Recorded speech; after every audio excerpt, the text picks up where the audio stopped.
You still going on about that?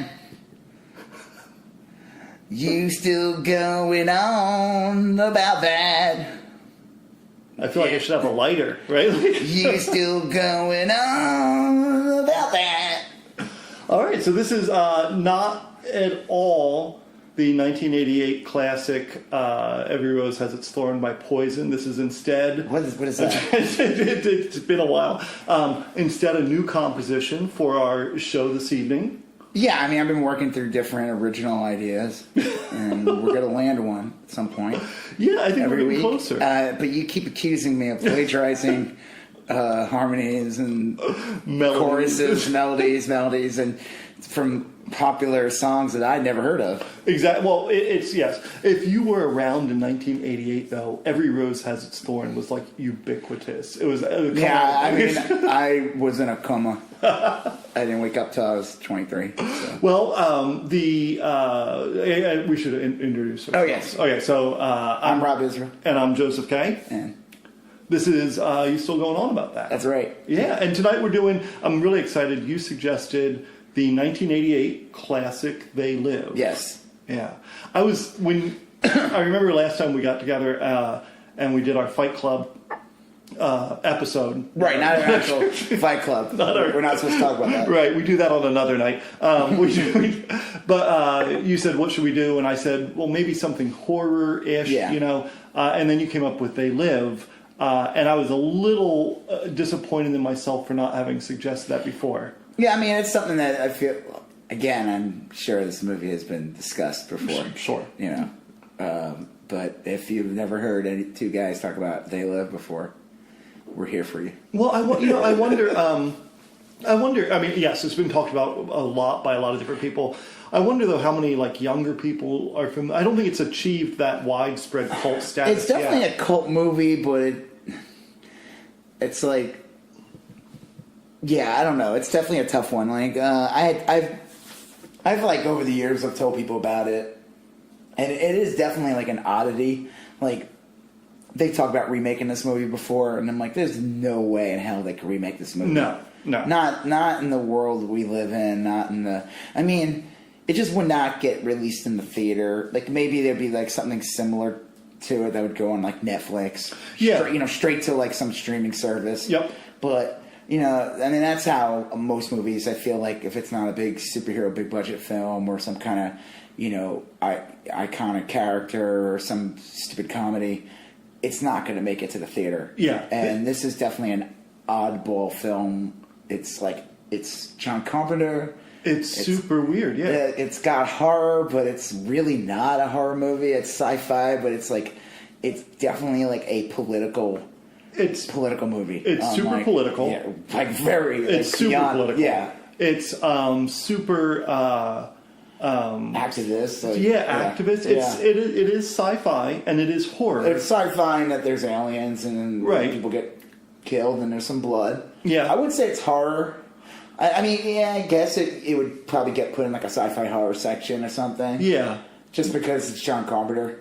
Well, I would say it's horror in the sense of like kind of this existential horror that you realize. Yeah, but I guess. Yeah. So this is, let me say, if you haven't seen it, this is a 1988 John Carpenter movie. This is probably mid-period John Carpenter, do you think? This is like his, I mean, you know, he did The Thing. Yep. He did Big Trouble in Little China. Halloween, which is like his most famous thing. Did he direct the new Halloween? The reboot, the 8th reboot of Halloween. You mean the one that just came? Well, yeah. I think he had passed prior to that coming out. I'm sure he worked on it. I don't think he directed it, but I'm sure he was involved. The most amazing thing about him is that he made the theme song. Oh, yeah. And he actually tours. Like, people, you can go see him live. Well, he used to. Which I kind of want him. He did that movie Vampires. It was a cheesy kind of. It was a John Carpenter movie. I think it was called Vampires. I'm gonna go my trusty tricorder. Well, it was like this really weird synth music, and I saw it on DVD or something, and I didn't realize John Carpenter did it. And God, man, I really hope he did this. Well, I'm now looking that I've him kinda up gone right on now the thing. because You know, was it Vamp with Grace Jones? No, it was. Gosh, who was the guy? He did Escape from New York. All right, The Fog, that was a Halloween. great one. John Carpenter's Vampires. Prince I of know it was in Darkness, there. which I never saw. Oh, I saw that one. That was a great one. Homecoming, he was a writer. I guess he wrote. Soundtrack. Okay. That was a show on Amazon with Julia Roberts. Oh yeah, I think James Wood was in this one. So I guess he was slightly involved. But okay, here we go. Let's see. Director. Well, he's done a lot of soundtrack work. Yeah, well, he's an accomplished synth. Yeah, that's what I mean. Like, he Yeah. does live performances, and I mean, yeah, he came up with the Halloween song, and it's the most like simplest written song. But Yeah. it's amazing. Right. And you know, it's funny about the original Halloween. Like, I feel like there's like this connection between the original Halloween and They Live. Okay, and what It's like the one thing I feel like people never understood what made the first Halloween scary. okay, They never like it. What the original was about. No one ever got it after that. oh, okay, yeah, That it's what makes it scary is that it was the suburbs, and it was Yeah. supposed to be like a safe place where people escape the city. Well, the first 15 minutes are these sunlit. and leafy there's no streets explanation, and this is why, like, you know, Rob Zombie remade the movie years later. Yeah, right. And I thought they were horrible because he missed the point. Yeah, he made like- it more slashery. Well, he also like everything's got to be like hillbilly and like Right, you know, yeah. like he showed too much of the kid. Him at Michael Myers as Yes. a kid. You know, the original Halloween just begins with the kid in like the clown outfit. I guess he kills his sister. That sounds He's covered right. in blood. There's no explanation for it. There's no explanation for any of it, and that's what makes it scary. The original, and that's what makes Michael Myers scary in the original Halloween, because you have this like safe neighborhood. And people still Right. start getting killed in the suburbs, and it's like I think this movie came out in the late '70s. Yep. And then you have, and they don't go into like this long origin of Michael Myers. There's he's just a force. Yeah, he doesn't talk. There's no, and I'm saying even as a kid, there's no explanation. He's just like evil. It's unexplained evil. Yeah. And that's what makes him scary. And I don't feel like I ever understood that. I feel like in the new one, they kind of captured. I did not see the new I one. saw it in the theater.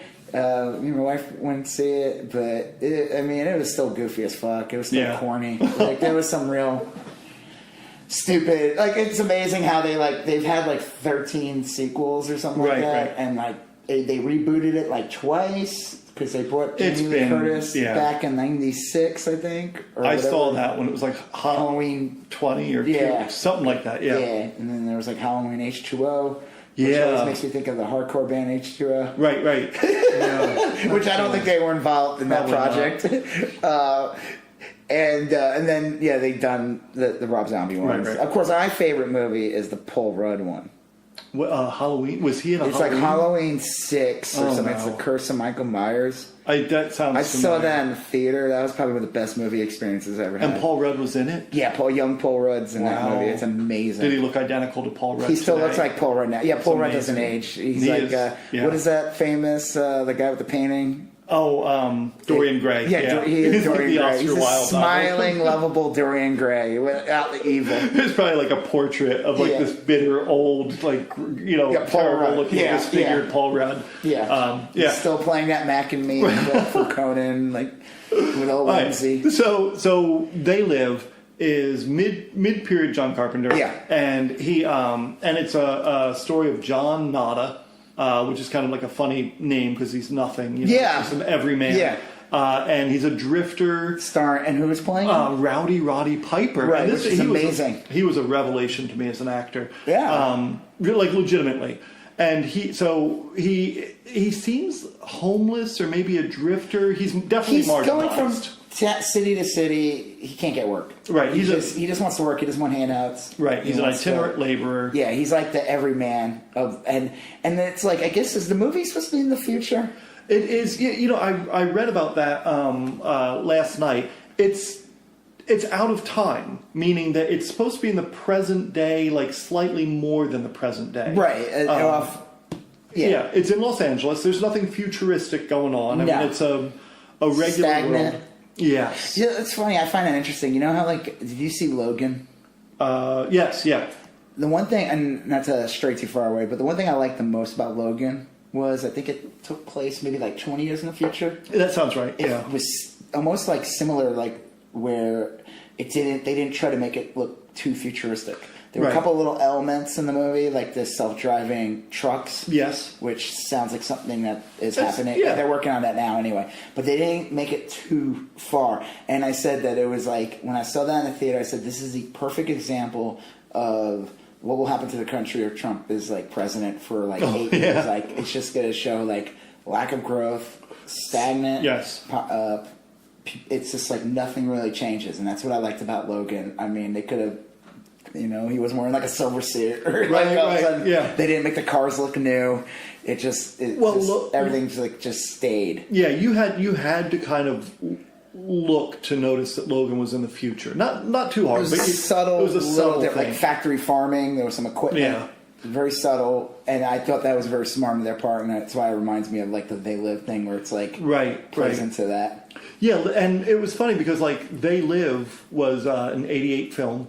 And John Carpenter said specifically it was kind of a response to Reagan. Yeah, he doesn't hide that. No, he was does very, not hide that at all. And I guess I'm getting too deep into it too early, but John nodded, just like you said. He started out as kind of like an everyman. I just want to work for my living, and I don't want handouts and this and that. And then it's revealed to him through a series of. Well, he finds those glasses. He finds those glasses in the church. And his eyes are opened up, and he realizes it's all bullshit. The whole thing has been a scam. Everything's like the movie. It goes from this like late '80s looking film. Tango and Cash. Tango and Cash. Right. These cops are driving me crazy. Oh, Jack Palance. Rest in peace. But it was just a normal movie at first. I mean, and obviously, there was good. If you saw the trailer before, there's gonna be things shot. I'm sure they did show the aliens, but they didn't show you exactly. They didn't really show you what the plot of the film was. No. Yeah, all of a sudden the movie like changes to a weird 1950s black and white film when he puts the glasses on. Yes. Like it looks like everything looks like models. It looks and it's awesome. It's like stylistically it's wonderful. And he sees like all the different signage. Like he will see an ad and like with like a woman or something on it, and it says like procreate. Yeah, marry and procreate. Yeah, and then it would be like consume. Yes. So he'd be taking his glasses on, and the glasses would reveal to him the real world. And then he would see people still. And then he would start seeing some very odd-looking people. Right. They were like reptilian skeletons or something. Like like aliens. I don't get that weird reptile thing. Right. But I'm sure like a lot of the paranoia comes from that movie. That's funny. What is that guy, David? Ike? Yeah. I watched like one video of him, and because I did do some research. I went on YouTube and watched some things, and man, you can fall down that rabbit hole really easy. Yeah, right. Be careful, don't get lost in there. Series of red end up thinking pills. the world's flat when you're done, and you don't.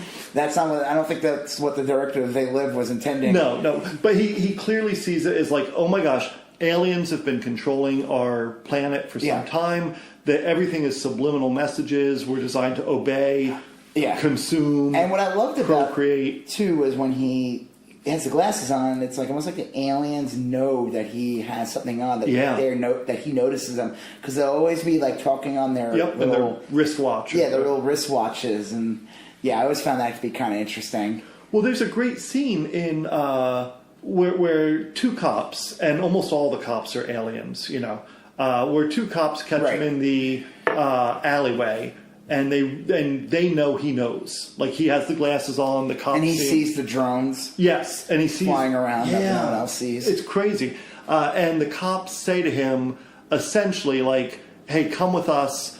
We can all win." Here, join us, and later on in the film, it's revealed that there's human collaborators. Yeah, and so, that one guy who is in the weird homeless camp. He's hanging out, he's a collaborator, and he's talking about how great it is. Right, he's like Cypher from the Matrix. Kind of, he's pretty much like the Cypher. Yeah, because then later on, he's wearing a suit. He's at the dinner party. Yeah, and he's like, "No, I'm in. This is an awesome world." And you can't stop this too. Right, he's kind of basically saying like, "Hey, they go to World to World." Right. We're just part of the collective, basically, just have fun. Yeah. Take advantage of it. Why not? If you get in on it, then, just enjoy and shut up. Right. So you're right. The aliens have an awareness. I'm going to call them aliens. They have an awareness that Rowdy Roddy Piper knows them. And they're like, where'd you get those sunglasses? They try, and Roddy Piper ain't having it because he's so good in this movie. Yeah, he's really good in this movie. And what's awesome, it's kind of a shame that he never what was he in Frogtown? Hell Comes to Frogtown. Yes, same year. That was released almost simultaneously. I have a feeling. Oh yeah, he might have done that one first, and they sat on it and released it. Yeah. After. Now I could be wrong. No, that all tracks. That happens. There'll be a movie. Chris Hemsworth was in a horrible remake of. What's that movie from the 80s when Russia and Cuba invaded? Oh, Red Dawn. Yeah, they made a horrible remake. Yes. Yeah. Where they it was garbage. Yeah. And you should have watched that with the sunglasses on. Yeah. It's one of the worst movies ever made. And the only reason why it got released, and it's just funny because Thor came out, and then they were like, "Shit, let's get this movie out." Yeah, it's Chris Hemsworth's probably like, "Fuck." I was drunk that whole year.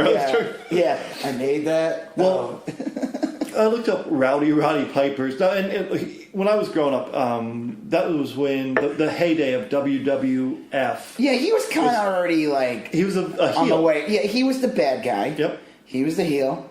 Probably the funny thing is, behind the scenes, he was not the heel. No, but I'll bet you was such a nice guy. No, he was definitely, from what it's kind of funny how old things are. It's like John Wayne. Yeah. Hulk Hogan. You find out these guys are scumbags. They're pricks. You just love all these horrible interviews that have been surfacing of John Wayne. I saw that one from a couple months ago. Yeah, it was super racist and misogynist. Yeah. And then Hulk Hogan. Well, Hulk Hogan was, man. Well, speaking of which, Chris Hemsworth's going to be playing him in a movie. Oh. Which is kind of odd casting, but yeah. whatever. Yeah. I would have figured Martin Mull. Martin Mull. As a modern day. 70-year-old, 75-year-old Martin Mull should play Hulk Hogan. Samuel Jackson showed up in Captain Marvel. Yeah. Who should play Hulk Hogan in this movie? Chris Hemsworth. No. Martin Mull. Right, and this is why that's a good idea. This is why I talk about movies and don't make them. You shouldn't be talking about movies either, baby. So Rowdy Roddy Piper was a heel in WWF. Yes, he was the fan. Yes, he was the bad guy. The cartoon series I watched as a kid too. He was the bad guy, and he wore a skirt. He wore a kilt. Right. He had the bagpipes. Yes. And then he showed up in this movie, and I never. He did not wear the kilt. No, he had a mullet though. He did. It was magnificent. It was. Yeah. But he was so good. He was legitimately good. I think. Like I said, I just feel that's definitely something. He should have had more roles after that. Well, I looked on his Wikipedia page. He had a number of roles, but none of them were anything. They were all I think he tried to make a go of it in Hollywood, and just didn't. This movie, I don't know. Maybe. Well, this movie must have pissed off a lot of people, right? It's an. Like I said, it's definitely a period of its time. The movie industry was different back then.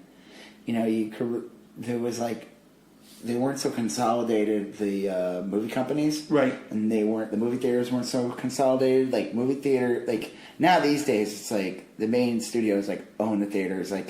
You basically put these movies in, or you're not going to exist as a theater. And it's really, they've squeezed out independent cinema years ago. I mean, there's still maybe in some cities or there's some art house. Yeah, but even those movies are still part of a company that's right.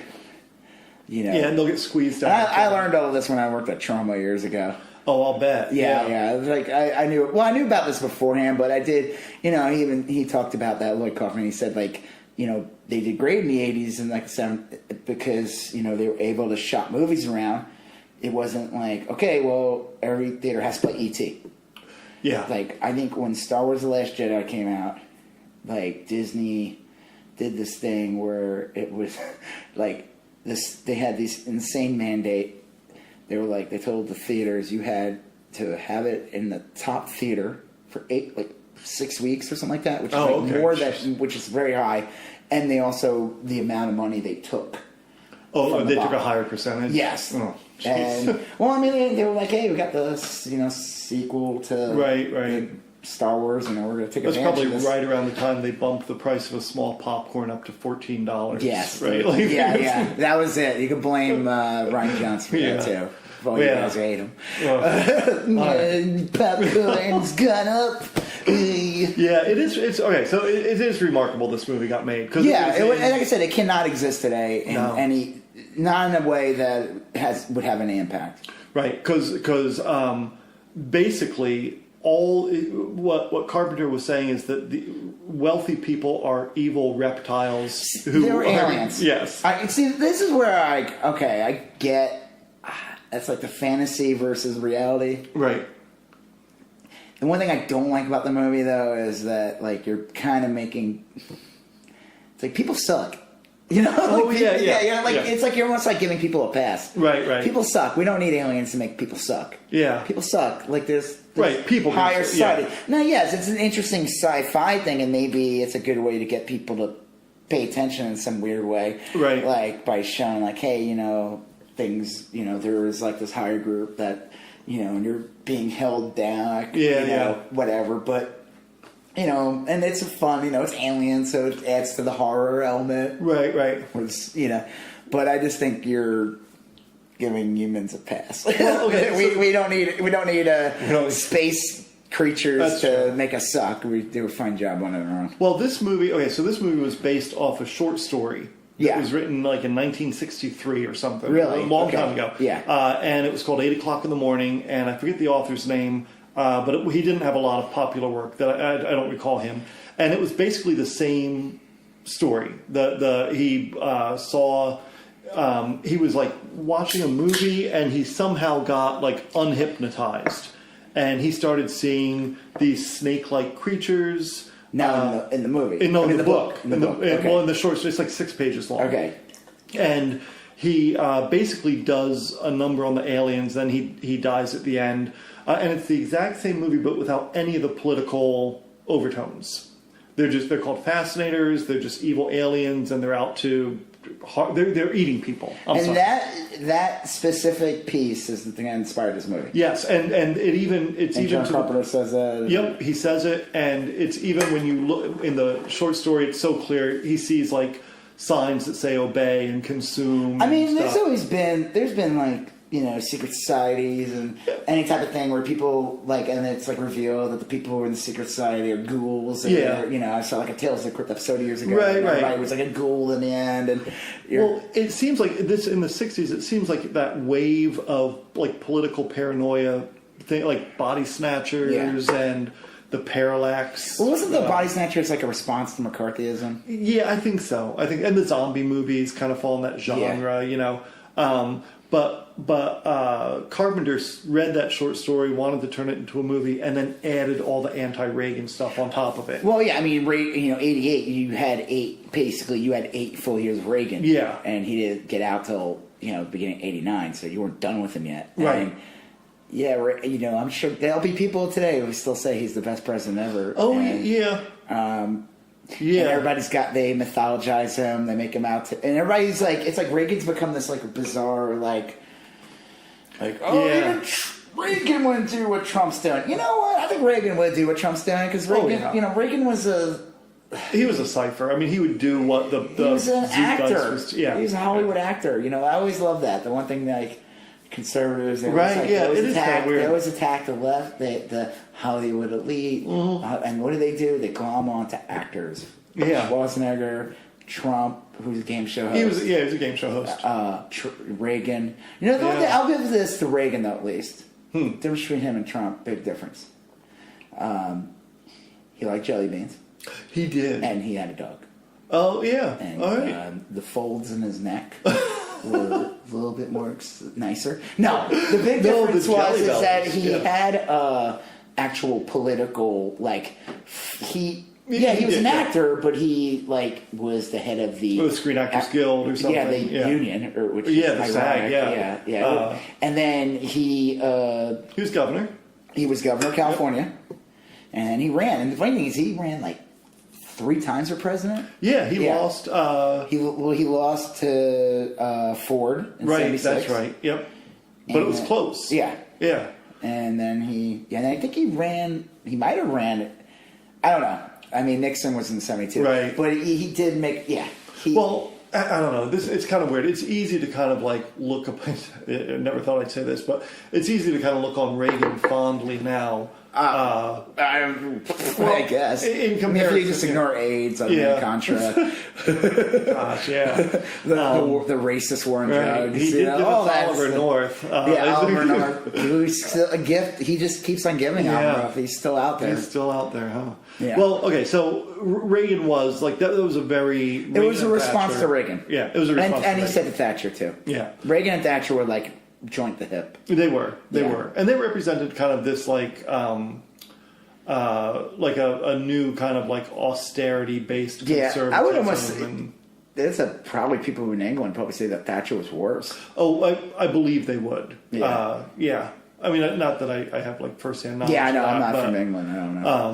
Well, I mean, like what's that book? V for Vendetta. Yeah, that was actually a response to Thatcher. Right. That's why another reason why Alan Moore. I mean, Alan Moore. You remember they made the V for Vendetta movie? Yeah. Alan Moore has a history of like just being a conundrum. He gets very angry. Like he doesn't like any. He seems cranky. Well, he doesn't like adaptations of the comics. Sure. To movies, whatever. What do you think of V for Vendetta? I liked it. I mean, it was fine. Yeah. I thought they did a good job capturing the essence. There's like a lot more characters that were not in. They had to simplify. Right. I mean, the one thing is when you take I don't know if it was. I don't think it was released as a graphic novel. I think it was like multiple issues, but I read it as a collection. But just like anything else, same thing with like Watchmen. It's like 12 issues, and it's like each issue is very long, and you're trying to condense it down to like 2 hours, 3-hour movie. Yeah, you're gonna have to leave out things. It's just impossible to keep everything out. Right, you can't. And but I think overall they did a great job. I think I liked it. It's just. I mean, he was peak Moore at that point, where he was just complaining. He was like, he felt like the people who were making the movie were making it as like an attack on George W. Bush and not on, because his was about Thatcher. Yes. And I'm like, okay, I guess, but it was it's still almost the same Yeah. shit. I mean, it's still the same political philosophy almost. It's almost and what did he say? He's in an interview. He's like, why don't you just do like a movie where a guy dresses up as Paul Revere? Oh, and wears a Paul Revere mask and goes and like. Right. I thought that was kind of funny. Yeah. Like I was like, I kind of want to see that. Yeah, I would see that. Yeah, I feel bad because I saw that's one of the rare instances where I saw the film first and then went back and read the graphic novel collection, and sometimes that's better. Yeah.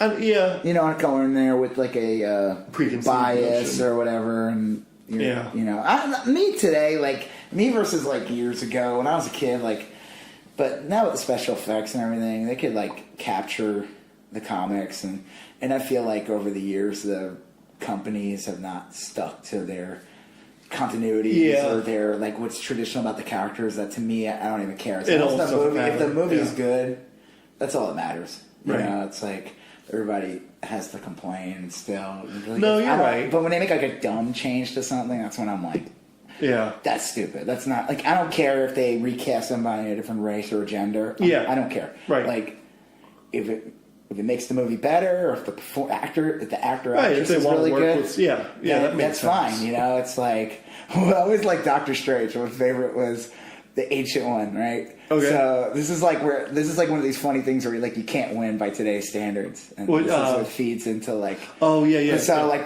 the ancient one is an old man in the comic. In Doctor Strange, and he's got like a long beard, and he's just like he's the ancient one, or whatever. Yes. So what did they do? They changed the ancient one to Tilda Swinton, right? Which is like a little twist, and it's kind of cool. It's fun. She's like got the bald head. She's supposed to be like Celtic, but they kind of make it look like a monk. Right. And of course, people got pissed off. Right. It's like you can't win. It's like, look, she's a girl. We made her. We're a girl. She's a lady. We made her a lady, but she's not an Asian lady. And then everybody. It's like, what? I thought that was don't make the movie. Right. I thought that was fun because they made her like Celtic. I don't know. That's a real. I mean, listen. It's just funny. Like, I get what people were saying. Yeah. And that's why, outrage culture, as they call it, like Sure. how it can feed into people voting for the wrong people because of, like, I'm mad at that person being mad at that person for being mad at that person. So I'm gonna go vote for Trump. You know, and it it's does like make for some strange bedfellows. Yeah, it doesn't make any sense. But back to They Live. Yeah. No, look, They Live is one of those rare movies where if I'm flipping channels and it's on, is it on? Yeah, I've seen it on TV. When? I haven't seen it on TV Geez, a few years ago, I think I remember seeing it on TBS or something. Really? Yeah, I've seen it on television just a couple times. Okay. I know I have. But I just find it like endlessly watchable. Well, I mean, it's definitely like still an 80s kind of schlocky movie. Of course, it's famous for the fight scene. Oh, yeah. Well, I want to talk about that. It's like a 6 minute... It's like 6 minutes. Yeah. Like literally... Right. That's a long time. I mean, that is a long time for a fight scene. I mean, I think Episode 3 Star Wars definitely over... Because the Obi-Wan fight is like even longer. Yeah. But they break it... But there's a difference, though. They break it up in between multiple scenes. Like, they cut into other stories where, like, the little green man's fighting the wrinkly old man. Right. He's like, well, he's throwing things at the little green man. There's a few movies where... But you're right, 6 continuous minutes. 6. Right, of just one scene of them fighting in a fist fight in an alleyway. In an alleyway. Yeah. You're right. Yeah, that is a very long time. Old school fist fight. Yeah. And it's like kind of like clumsy... And it's a weird thing. But he does some wrestling moves in it. Yeah. He almost does like a what is that, a suplex? Yeah, he does some. I think he does his finishing move. It was like the rule back then. If you had a wrestler in your movie, they had to do something wrestling from their wrestling. Yeah. Something wrestling. Yeah. And they had to do something like if you look at old Rock like first movies like. Anything like he'd do the eye thing. Yeah. He'd do his eye thing. The people's eyebrow. Yeah. The people's and like Hogan would do his brother. Yeah, was that his say something catchphrase? racist? I guess. Gets caught on camera having sex and sue a company closed down. But it was like 6. Okay, so let's jump to the fight scene because it's 6 minutes. It's like in the first third of the movie, I want to say. It's so he gets the glasses, right? And Keith David is like, I guess he's kind of a friend, or he's just somebody he knows. He's not potential a friend, like he's like someone he knows, an acquaintance. Yeah, he's an acquaintance. And his last name in the movie is Armitage. Oh, okay. Which is a reference to who's the Call of Cthulhu guy, Lovecraft. Yeah, it's a reference to a Lovecraft character. And George Carpenter.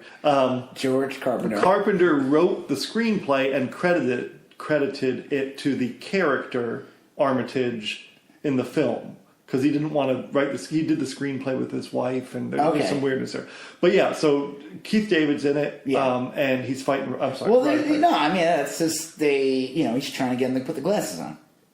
He's like, come on, put the glasses on. Yeah. Like I always like Roddy Piper's like a little freak out voice, like. And he would he's just trying to get him to put the glasses on, and I feel like we talked about this, and maybe is this in the last episode we talked about this? We talked about this in. I don't think we've talked about this. Well, I remember seeing Zizek. He's a philosopher, right? And he did a thing called like Hollywood perversion. Yeah. I know exactly what you're talking about. And he brings up a point about the fight scene that it represents like what it takes to get somebody to change their view. Yeah, like he literally had to fight him for like 6 awkward minutes in an alleyway. Yeah, and like I said, but then I've also said too that it's probably could have just been the producers like, you got to wrestle in the movie, have him do some wrestling stuff. Well, what are we paying this big lug for? We could have gotten Art Connie to be in the role. We could have had Martin Mull. Martin Mull could have been in this movie. I'm on deck, guys. Martin Mull's ready to go. So I don't know. Look, 6 minutes is a long time. If you're wondering at home, like 6 minutes, just count to 30 out loud and times that by a whole bunch. That's a long time. We just before we started this podcast, and we were looking at stuff, and one of them was a 15-second ad. And I felt 15 seconds could be a very long time. It's a long time. Yeah. So I think Carpenter would have done maybe a 1 or 2 minute fight Do you scene. do you think that?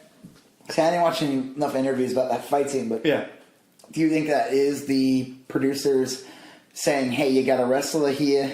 Or do you think that is what Zizek says, where it's like, this is actually a philosophical breakdown of different political ideologies confronting each other in a, or do you think it's just like, I don't know. you got this big Mongo in there, make him fight.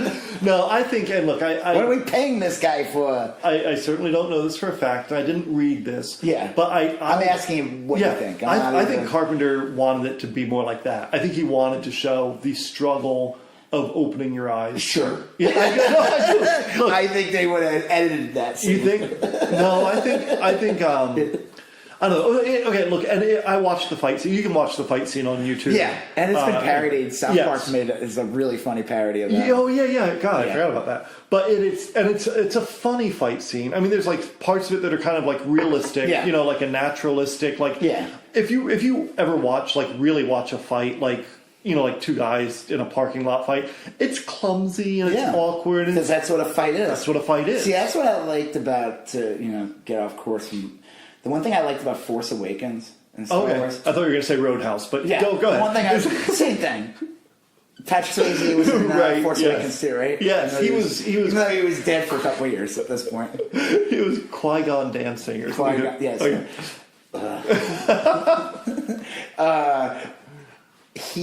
The fight scene in the end is what I like the most, because especially when he's fighting Finn.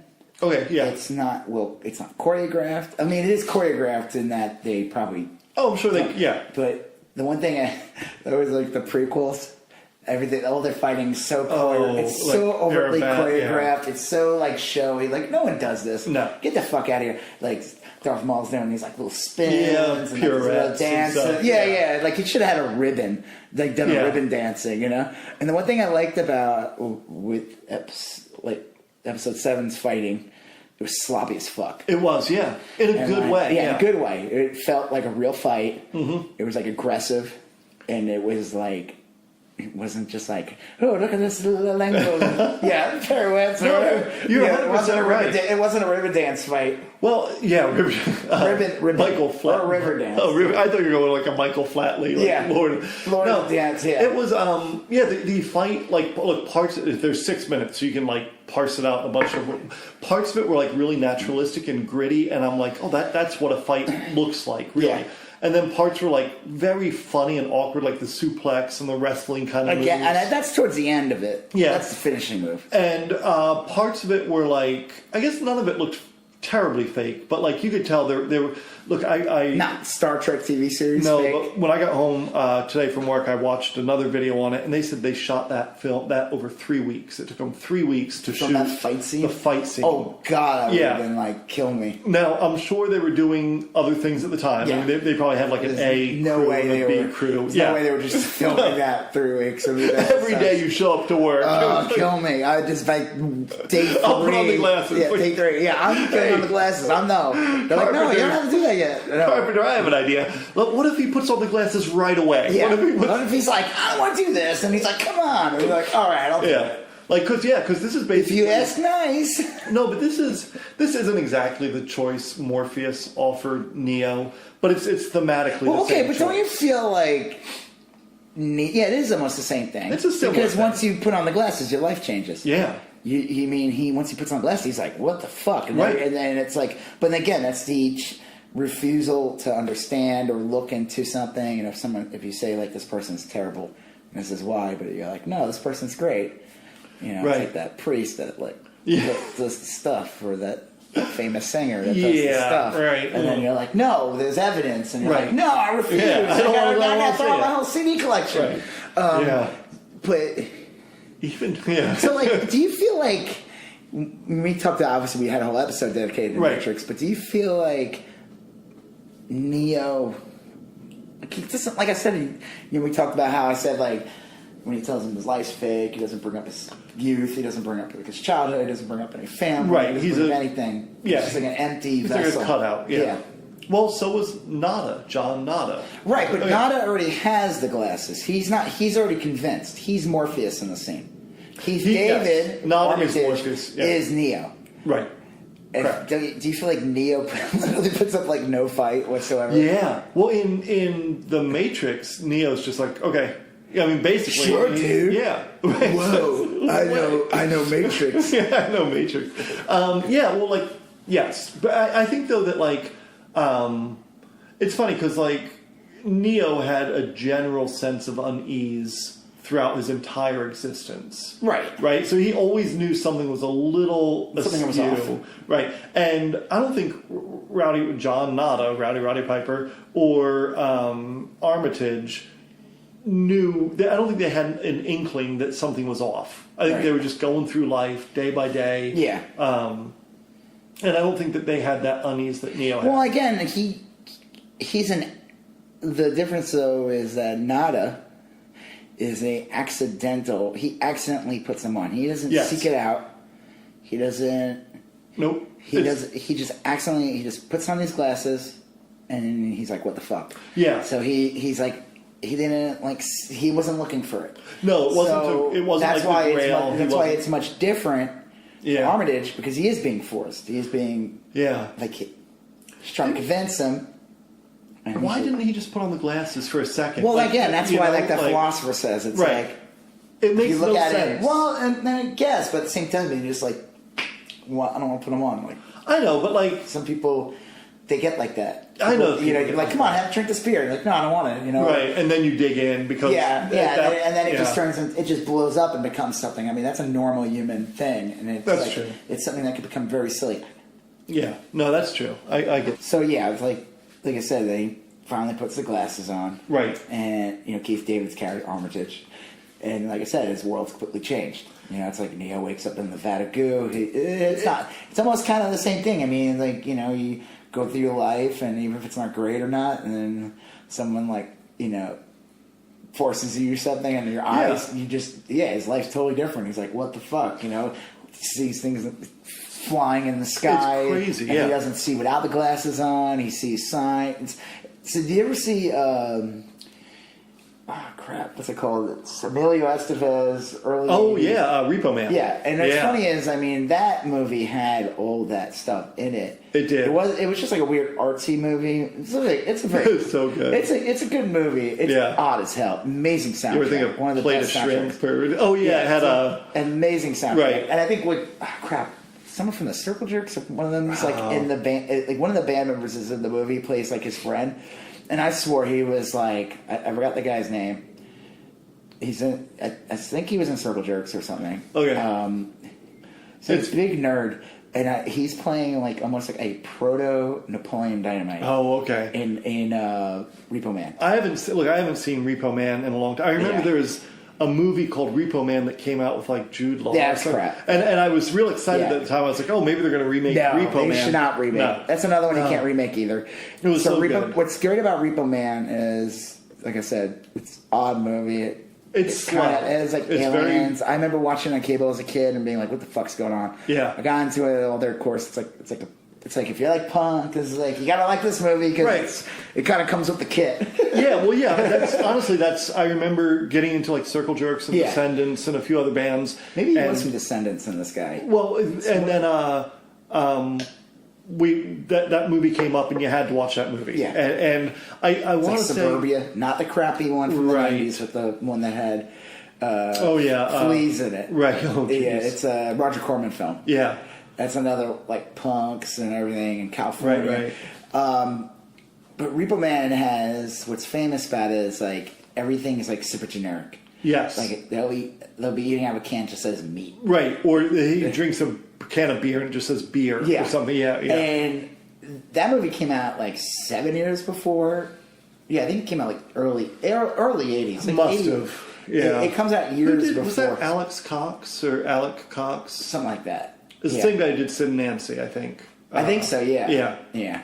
They supposedly made a sequel to Repo Man. Really? It's not. I don't think it's like worth watching. Yeah. Repo Man was like what do they call that? Lightning in a bottle or something. Kind it was of it was and it's a product of its time, but it was kind of that was also like a similar to They Live. It was like except everyone instead of like the revelation of things. Yeah, it's almost like this is like post where everybody knows, because remember, spoilers, guys. I mean, I guess we kind of spoiled this movie already. Yeah, I mean, we're gonna spoil They Live. The movie came out 30 years ago. Yeah, so 31 years ago.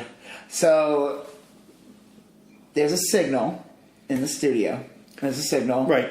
I love it. It's like the aliens controlling everything. There's like one shitty little satellite on top of a roof. It's like KTLA or something. That's all they have to do. They just need to destroy this one little satellite, and that's gonna like basically get rid of the signal that, and everyone's gonna. It's gonna reveal all the aliens. It's gonna reveal what all the signs say. Yes. And I love it. It's just one. It's like I just gotta shoot this thing with a gun once. It's the airport in the or the thing in the Death Star. Yeah. You know, it's like there's like one little flaw. Like, look, this will go perfectly unless it's a dish network antenna on somebody's roof. Essentially, right? What was like the exhaust port? That was it on the Death Star. Yeah. It's like it's just a little thing. Yeah, little thing. And it's like, hey, that's the weak spot. Right. Yeah. So their exhaust port on the Death Star is the antenna. And he dies, though. He does. He does. Roddy Piper does. Yeah. Yeah. It's a very sad ending. Like, I mean, it's triumphant. And then he died later on. Yes. Yeah, I didn't know that. Later. Okay. Well, yeah. So it's almost like you can watch Repo Man. Let's say you watch They Live. Right. Watch Repo Man after. As like a sequel, like right, but everyone's ambivalent and doesn't give a shit. It's like, hey, everything's aliens and like everything's like really generic and like, fuck it. Yeah. And like no one cares. They're like just living their lives, and because that's like the big revelation was like things would just be really super generic and it would just have like a sign that says like, reproduce, do this, and that's funny. And in Repo Man, it's like everybody's just normal lives, right? And you think so? Okay, well, let's say there's a satellite that blows up in this world, and also everything's revealed that like there's aliens. Like I'm talking to all of a sudden, like one of us is an alien, a snake skull, alien. Weird, Well, I wouldn't say, they're like blue and red. They're like, they kind of look like the aliens from, what's that called? Lost Planet. Oh. It's like the blue and red colors. Yes. It's definitely got like a 50s vibe to like the type of, like what they were trying to get at with the alien. Well, they look like. It's funny. If you had asked me like a year ago or so what they looked like, I remembered them being... And I remember this as a kid thinking they were basically like bloody skeleton corpse monsters. Kind of. They had like weird anus, silver eyeballs. Yeah. I'll tell you, like now though, you can go on the internet and kind of zoom in on their faces, and they were counting on people not seeing them in great depth because they used practical effects. They weren't CGI or anything. And they look like the chin of like a skeleton and the teeth. They had these really pronounced like skeleton teeth. There's there's definitely a frightening image. Yeah. It would.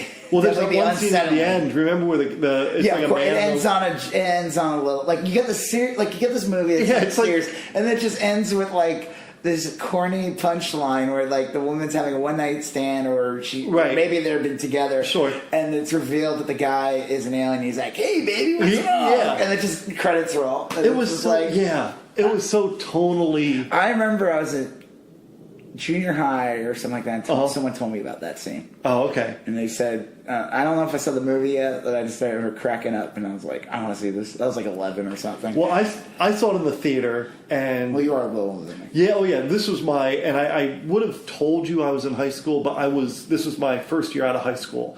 I must have been going to a community college.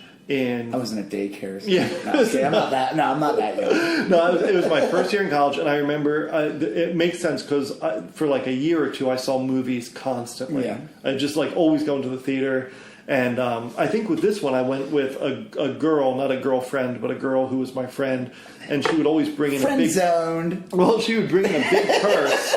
And we would bring in an air horn. I would hit the air horn. We would, I probably was friend zoned on that one. But we would bring in like a 6-pack of beer and watch movies and drink beers. Yeah. And it was like, I doubt that would ever happen today. But like that was a big. People still sneak shit. I don't know. But we'd like go to like a noon show and like drink a 6-pack Yeah. and watch these movies. And I loved They Live so much. I saw it like 2 or 3 times in the theater. And then I think I had it on DVD or something. I don't know. I've seen it a bunch. I know I have it on DVD, but I couldn't find my...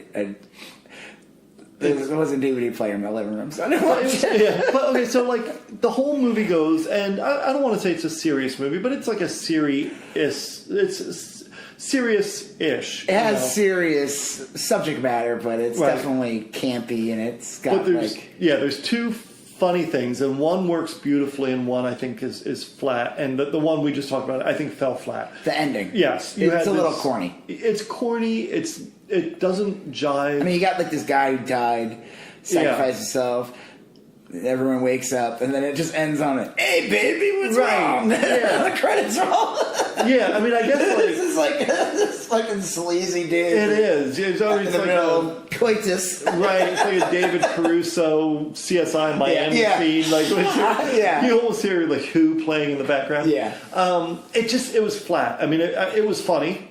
And it became very popular. I think probably a lot of people heard about that scene, and wound up because was there nudity in it? All those. If it's rated R and it was in the 80s, you saw a boob. Right. I think that was like a real kind of appealing thing to back in the day. Yeah. But the other scene that was like super funny and worked perfectly was his great line, Rowdy Roddy Piper. He walks into the bank with his shotgun, and he says, "I'm here to chew bubblegum and kick ass, and I'm all out of bubblegum." Right. And I can't count the number of times I've quoted that in different iterations. I mean, I just say that everywhere I go. And well, look at me and they're like, okay, weirdo.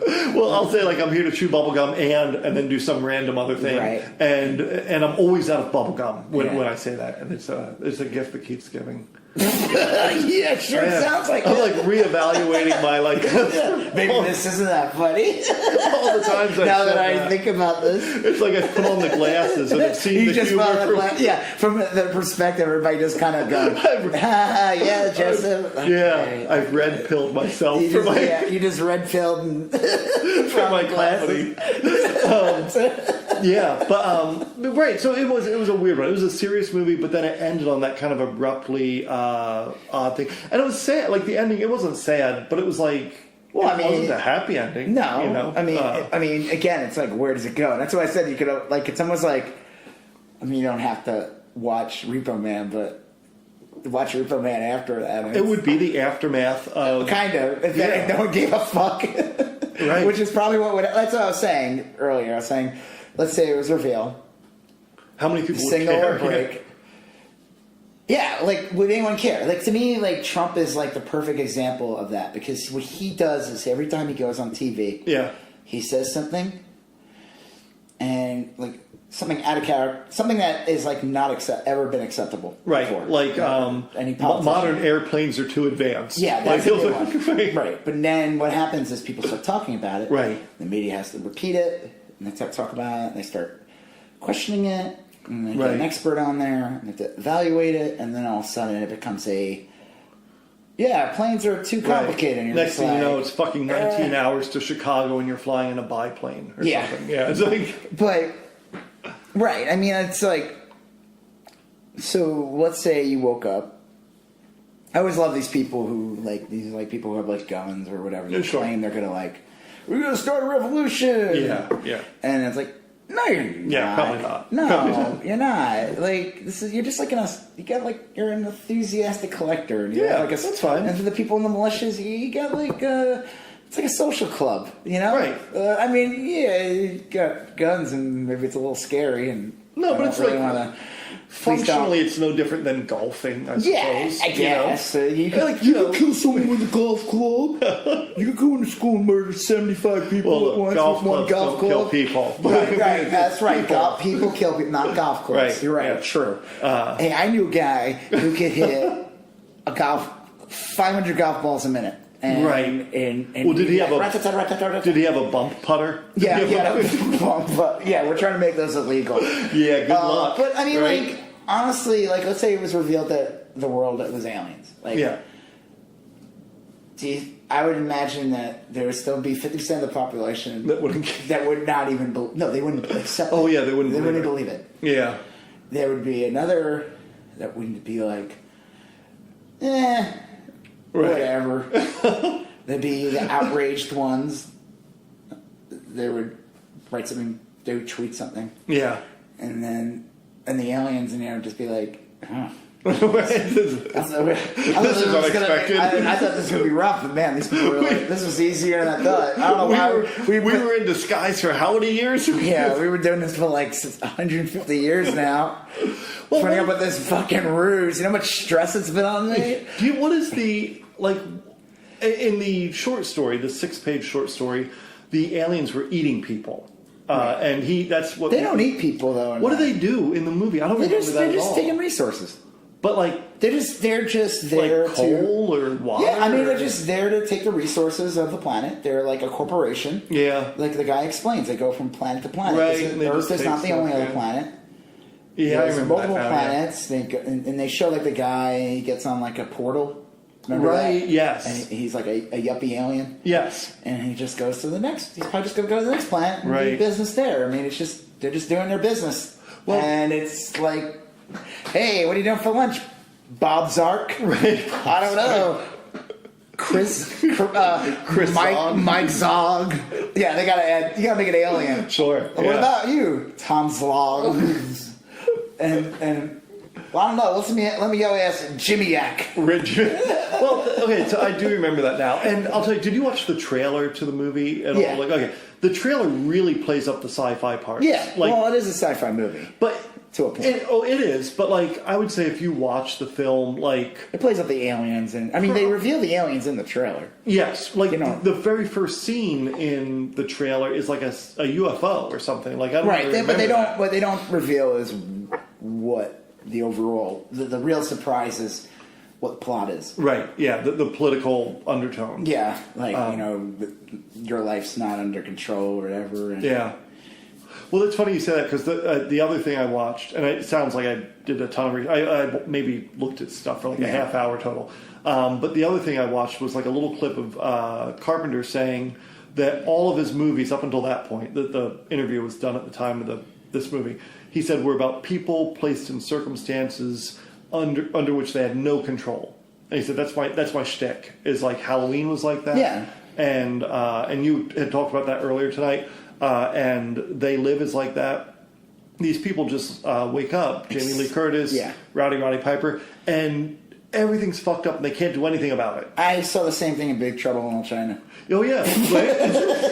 Just kidding. Same thing. Pretty much the same thing. Well, but yeah, it's like these people find themselves in circumstances that are way beyond their control. Right. And they can fight it, but they aren't ever going to win. Like they're all kind of like doomed heroes, right? Well, yeah, I guess so. One interesting thing, there's a character in it. I guess would be I guess she's like a love interest, even though not really. Right. Yeah. Would be it's like movies always have like, even if there is no love, actual like. I always found it funny, like when I was a kid watching like 80s movies. No matter what, there was always like a love scene in the movie. Like the first Terminator has an awkward love scene. Oh, I forgot about that. Yeah, and it's like you watch it now and you're just like, man, it's kind of weird. Right. Yeah, the sex scene was always like a big thing in like those movies back then. Didn't matter what movie you were watching, but sometimes it doesn't. And then sometimes there's movies where they have to have like you want to have a woman in it, or with some kind of interest. Maybe it's to show like what if like. Right. Here's this woman, well, and maybe some, if I wasn't crazy eating, chewing bubblegum and wearing these sunglasses, I'd get to know her, and we'd have, there's something. There's an attraction, there's attention.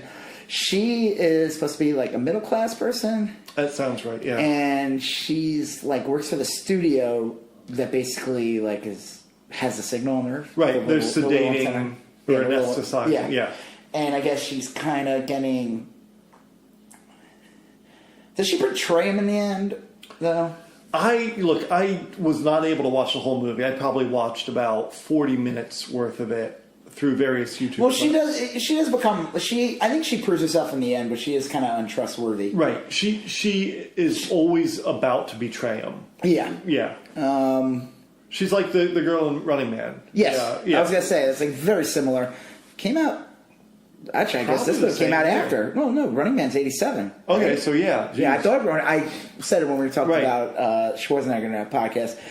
When we talked about Running Man, right. I always thought it came out in 88. It was actually 87, the same year as Predator. Yeah, so that's like, crazy. What an amazing Schwarzenegger year. Yeah. So...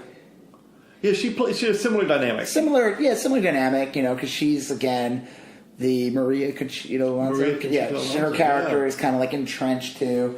She's like kind of like a cog. Well, she's part of the broadcast system in Running Man. Yeah. Too, yeah. So it's the same character. Basically almost the same plot. Right. Minus the game. Minus but again... It's a real similar plot. Well, because Running Man was all about distortion of media. Right. It's just... They Live is on like a whole nother level. Yeah, and I'm not saying that John Carpenter ripped off Running Man. Oh no, he was probably making this movie well into before that movie was about to even come out. Right. So I don't think he was like, hey, right. get my spies on the set of Running Man. No, they're tonally similar, look, I think that's a product of that era, right? Well, I mean, what they say, like everything's in the end of the day, you would break it all down.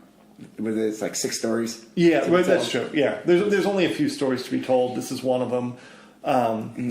Gimmicks are like the thing that kind of is what makes them apart. Yeah. We dressed them up as pirates. Right. Well, this one we dressed them as firemen. Yeah, but if they're firemen pirates. Right. Ooh, there we go. I'd see that movie. No, I wouldn't. Firemen pirates. No, that sounds absolutely horrible. Well, okay, so I think there was probably a lot of movies like that at the time because that was by 88 or whatever. When were yuppies a thing? Like early 80s. That was always like the paranoia and like I said, Reagan was horrible. Right. Well, look, and the Cold War. When did the Berlin Wall come down? 91 or something? No. Yeah. Maybe 90. Yeah, I'm gonna have to get my. This was towards the end of the Cold War. The Berlin Wall was already starting to chip away. Yeah, they were already getting rid of it, but the Eastern Bloc was David Hasselhoff on the wall singing. Oh, yeah. You ever seen that video? He's wearing his rhinestone denim jacket, and it's amazing. And I was like, wait, and that's when I learned he was like a pop star in Germany. He was, and I didn't know that. Yeah, and then what's his face? Norm Macdonald when he used to hood, he would do the news on Saturday Night Live. He was great. He would always I would swear every episode of Saturday Night Live that he did the news, he would make a reference of why David Hasselhoff is big in Germany. Yes, I do remember that. There'd be a running joke. Yeah. Yeah, Norm Macdonald. He's been doing stuff lately. I think he has a podcast out, and he was always really good. When did the Berlin 89. 89. Okay. So so he was making this as the Cold War was ending. This may be. I think it officially ended when Papa Bush was president. Yeah. I always figured the fall of the Berlin Wall was the end of the Cold War. But I think the Soviet Union doesn't collapse until after. Right, you're right. Yeah. So I'm going to change this, but I was doing, like I said, doing some research. Like I said, even though I've seen this movie a ton of times, but I just wanted to see some point of views. I was I did that for Fight Club. Got to see the pros and cons and see what people think. And They Live was actually tougher. I was having a hard time trying to find things. I found one video though that was pretty amazing. It was Alex Jones. Oh, you're like, okay. Tell me more. It's not that interesting. My attention is grabbed. It's not really that amazing. It's really not that great of an interview. Okay, but it's he interviews Roddy Piper. It's the 25th anniversary of They Live, so 2013. Wow. Okay. Yeah. Yeah, that's 25 years. I could do math. Right. So this must have been in 2013. Now was Alex Jones full crazy in 2013? Well, this is already post Sandy. Well, I don't know. Sandy Hook happened in. This is post Sandy Hook. Is it? Okay. So he was definitely. Well, he was already crazy before that. He was always honestly he was on my periphery. What was that? He's in a Richard Linklater movie. Oh, was he in Slacker? No, he's in that one. So he did the 2 animated films. Yeah, Through Scanner Darkly. And then he did the one that's the box has clouds on the cover. And it's different vignettes of animation. Oh, yeah. Alex Jones is in it because Alex Jones is so Linklater's from Texas. Right. And so is Alex Jones. Alex Jones, Oh, yeah. I They're didn't know like that. Austin based. Yeah, yeah. We could go visit him right now. Oh, mercy. Say hi to him. Right. What are you doing in my house? Get off my lawn. Columbus. Oh, well. Yeah, so like, you know, back then he was, I guess, just a lovable, kooky man. So Right. I know he hasn't been a scene. Well, okay, so regardless, yeah, this is InfoWars is, and it's weird. I watched like someone must have just took 40 minutes of InfoWars. Okay. That, like the actual televised. They didn't edit it. It's a shitty copy. Sure. And it's just isolated of Roddy Piper's full appearance. Okay. And the one thing I remember like John Oliver talked about this because like the funny thing about InfoWars is like I've seen like clips of InfoWars, but I never actually sat there and watched I've the never full seen episode. a One thing John episode. Oliver put up, which is pretty amazing, is how it's really just an infomercial for him to sell shit. Yeah, like diet Because supplements every or something. 5 minutes they stop. Like it's not network TV, but when you watch it, it is like you're watching MSNBC or Fox News or whatever, because they're constantly going into a break, Okay. and it's to sell whatever crap they're selling. Right. And he does like diet supplements, right? Is It's that like his thing? yeah, survival kits, Yeah, right. Cobra sperm or something. to yeah. raise your manliness. Oh yeah, right. Well, yeah. I said it's like the opposite spectrum of Goop. Right. Polar opposite. It is. Yeah. Yeah. But still the same. Right. Yeah. Just with like more testosterone. Yeah, I But guess. the same amount of bullshit. Yeah. It's so, yeah. So he's interviewing him, and of course they're talking about the aliens and, you know. Now, did Alex Jones think it was a documentary? No. Was he? Well, I mean, yeah, kind of, actually. Yeah, they do say that. Okay. They say, it's like a documentary, right? You know, and even Roddy Piper, I guess he was a little kooky. You know, he was like, Sure. kind of like saying, yeah. Yeah. And I didn't realize how he was Canadian. I didn't until His accent was like super hard in that. Really? One. Yeah, I was like, yes. But the funniest thing was, like I said, it just every 5 minutes there was like a break. Okay. And I would just fast forward it on Right. YouTube, and it would just be like it would be just like it wouldn't be Alex Jones selling it. It'd be like some guy like in a suit, Right. Like this non-InfoWars looking person. Oh yeah, like a Kinda- respectable. Yeah, sure, respectable shill, just Right. selling product, and I was like, With like the heavy duty. I feel like I was tinfoil. watching like a special like episode of like an alien planet of like Oh, yeah. like another world, and Right. the fucking weirdest scene too is I guess Mike Judge must have been interviewed. on Really? there. So he did a bumper for him Okay. where he. Oh, wow. Yeah, he's like, you're watching interviews, and he does like the Beavis and Butthead voice. Really? And Beavis, yeah, and it's like I'm just like this is so fucking Oh, weird. that's so cringe. Yeah, Yeah. And I'm like, I'm wondering if Mike Judge is probably like, is he? This is like over 5 years ago. Sure. This video, because Roddy Piper passed away in 2015. Oh So- yeah. I did not know that, but prior to today. But, yeah, you should. That's horrible. Well, I But- told you. Yeah. Okay. Yeah. I was going to reach out to him Yeah, via Twitter. Yeah. I wish you did. I wish I didn't say anything to you. I wish you went on Twitter and you said, "Hey, anybody know Roddy Piper's Twitter handle? I want to get him to talk about this episode of." And I would have just been like, Yeah. I'm like 0 for 2 because I would have sworn John Carpenter had passed away too. Yes. I think I No, confused him he's with alive. George Romero. George Romero died. Yeah. Yes. I think that's. That's an honest I could see people merging Wes Craven, Yeah. who passed away, John Right, Carpenter, and George Romero into the same person. Yeah.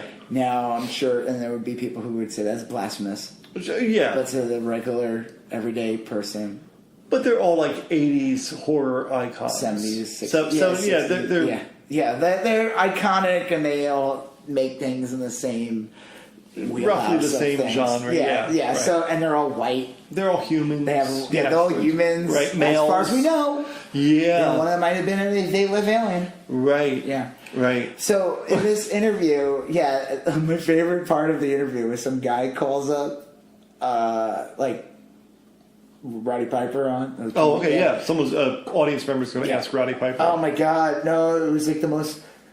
And I was like almost like crediting Alex Jones. I was like, oh, good for you. Like this guy called up and he just starts going on about like the Jews. Oh, jeez. And I was just like, oh God. Right. and then Alex Jones was like, whoa, this is not what the episode's about. And then Alex Jones wanted to make a point and say that like there are evil people everywhere. Really? They could be anyone. Yeah, Alex Jones said well, that? yeah, he's saying that there are evil people everywhere. Okay. And they could be anyone. So far, so good. Yeah, so he's an open opportunist. And he's not saying that, like... So, he had that guy go away. Was Alex Jones ever, like, I mean, like... No. No, I mean, he was always, like, a conspiracy guy. Okay. But, like... And then, I was always... It's just, I feel like with the... I don't know. Like, I don't know enough about... Like, I knew him a lot, like, around, like... mid-2000s with like when I was starting to go down that like 9/11 rabbit hole. Yeah. Like I watched like Loose Change and I watched what's that one called? It was this other movie, not the Zodiac. It was like this other documentary. And I think they made a couple of documentaries. Sure, yeah. This is like early YouTube, and it was just about like religion. This one, and and then it had to do with 9/11, like New World Order. It's an interesting. I remember that genre. Okay, and so then I would see like Infowars would come up a lot, and I would watch some clips of him. I never actually watched the full show, right? So I never really got to live in the world and see like all the ads and all that. Yeah, I just see like a 4-minute clip here and there, but I mean, like I said, I kind of fell down that like 9/11 rabbit hole a little bit. But like I always said this about conspiracies, and I think we talked about this before. I feel like there's some conspiracies that Alex Jones, back in the day, was pushing that had some legitimacy behind it. Yeah. But then it's like, I don't know where, like, maybe it was like around the time Obama became president or whatever. Yeah. He was anti-Bush too, but once Obama became president, he just started, and then like, he started really getting into the Clinton thing, and then he started with the whole once Sandy Hook. Right, Sandy Hook. When Sandy Hook got his hooks in him. Yeah. Well, look, that was when it got like real normal average. And I always people. find it bizarre that they say he's like a conservative, not like a news person, but like conservative leaning. And so like when I remember when he got kicked off of things, deplatformed, I made like a funny drawing. It was funny where his face was like made of pizza. Like he had I don't remember this one. This is way before I met you. Okay, yeah. And he had like a pizza fit. Like his face was like he was like a pepperoni pizza because Pizzagate. Oh yeah. And, That's another. He had a very gay-looking Kermit the Frog with his arms around him because his freak out about turning the frogs gay. Yes, I remember that. I said that now that he's gonna have more free time to research gay frogs. So I dressed up Kermit the Frog as like you ever watch Police Academy? Yeah. When like Mahoney would trick them to go into the wrong bar. Right, yeah. Be like, that was a classic like 80s trope. Yeah. Gay panic. Right. Yeah. Gay panic is a classic 80s trope.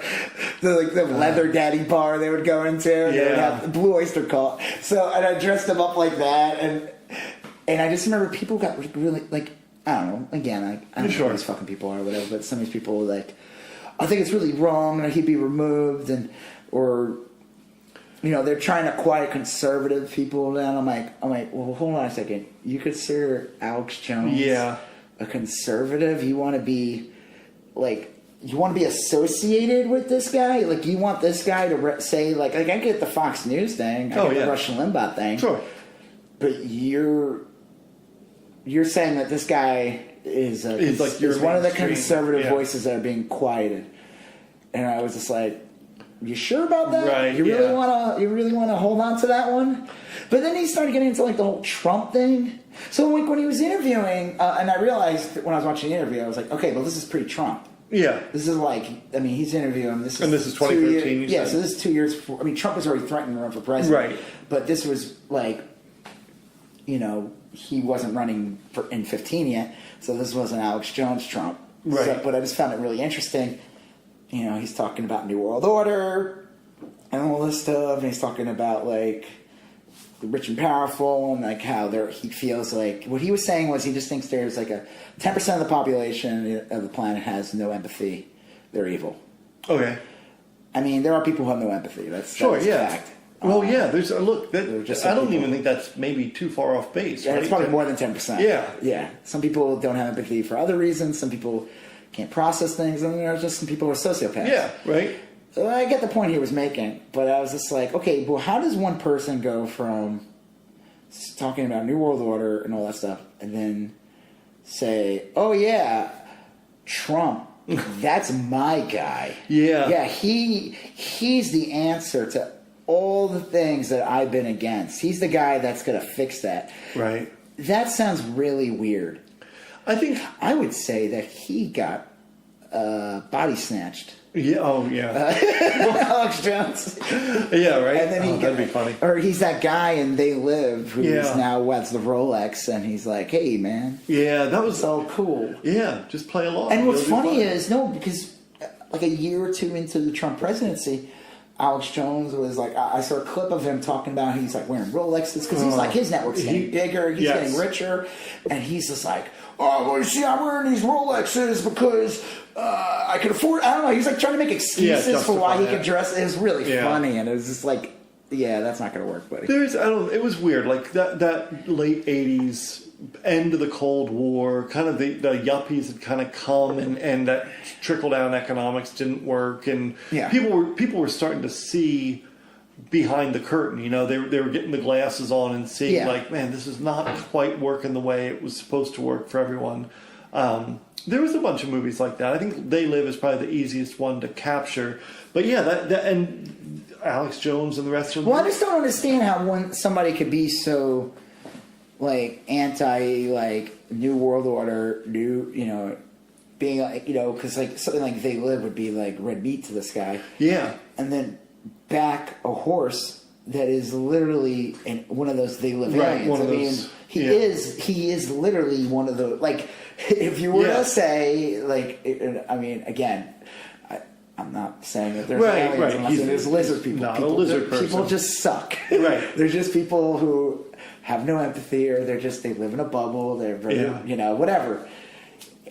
Or they're a construct. They're power. How do you all of a sudden back that horse? It makes no sense. Like I never understood that part. He's probably the Cypher character from Matrix, or the guy from They Live. That just is like, look, I'm going to collaborate. This is and I'll still sell to the people watching me, who are still watching me. I'll still sell them the bullshit. Yeah, but I'm like pocketing. But now that he's gotten deplatformed, see, the funny thing is, like people were getting mad. They were saying like, oh, YouTube and Apple and Twitter and all them were getting rid of him, and this is quite a free speech. And I was like, I feel like if anything, he serves like he is like a tool to the fascists, or the tool because he is such an extremist. He's pushing these ridiculous, damaging things. Well, and that people were like, yes, please take away our freedom because this man is causing so much damage. Yeah. Look, there's one thing. Like there's no winning. People bashing Obama or Trump or this.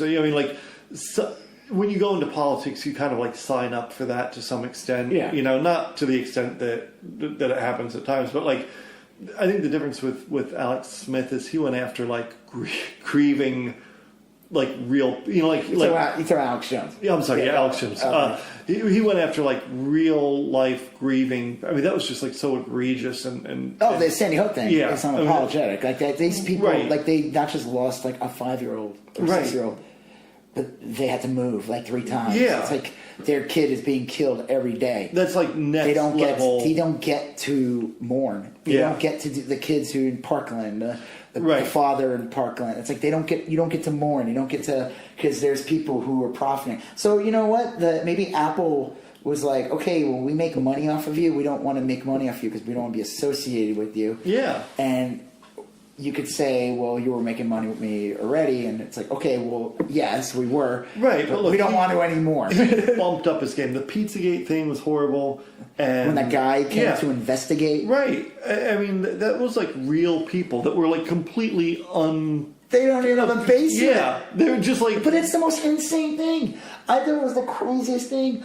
I remember, like, right around, and it really started getting big around the time Trump won. Yeah. He wasn't in the presidency yet. He was just picking his cabinet. Right. I remember being on Facebook. I had this one guy I knew back in Chico, and they were talking about Pizzagate, and I was like, "What the fuck are you talking about?" It's This bananas. I'm like, "There's they are putting these horrendous people in a cabinet." Yeah. And you're like talking about something that does not exist. It's the most idiotic, insane thing. Right. Like, you're putting your cards, like... So that's why I'm like, yeah, if it was revealed just now, we woke up the next day, and half the planet was aliens, guess what? Half of them wouldn't even fucking believe it. Yeah, it would actually a lot of things would make sense, you know? It'd be almost like a comforting thought. You're like, oh... yeah, it would be comforting, but again, that's why I said, no, in a way, it's like... No, people suck. You don't need not to be a Debbie Downer. Sorry, right. sorry, Hitler. Sorry, Pol Pot. Sorry. This is weird. Like, because They Live was like we've been saying, it was super political. But I don't think any other John Carpenter films are like that. Well, Escape from New York is like really ridiculous. Oh yeah. Okay, but you're right. That does have kind of a similar, a little bit political thing to it. Yeah, but it's. Very ridiculous movie. Yeah. And the second one was garbage. Right. The LA one, but... Yeah, I saw that and I didn't love it. I mean, I liked the idea that Snake was back. The best scene in that movie is actually when the guy who plays Ash... Bruce Campbell. Bruce Campbell. Yeah. It's like a great, like, on Hollywood, like plastic surgery. Oh, yeah, yeah. He's got, like, the crazy plastic surgery face. That's the best scene in the movie. Yeah. The rest of the movie's garbage. Yeah, he's really good. Bruce Campbell is like another one of those guys. Who did we talk about before? It was on Chris Elliott. Yeah. He's one of those guys. Yeah, he's just like Chris Elliott. Well, no.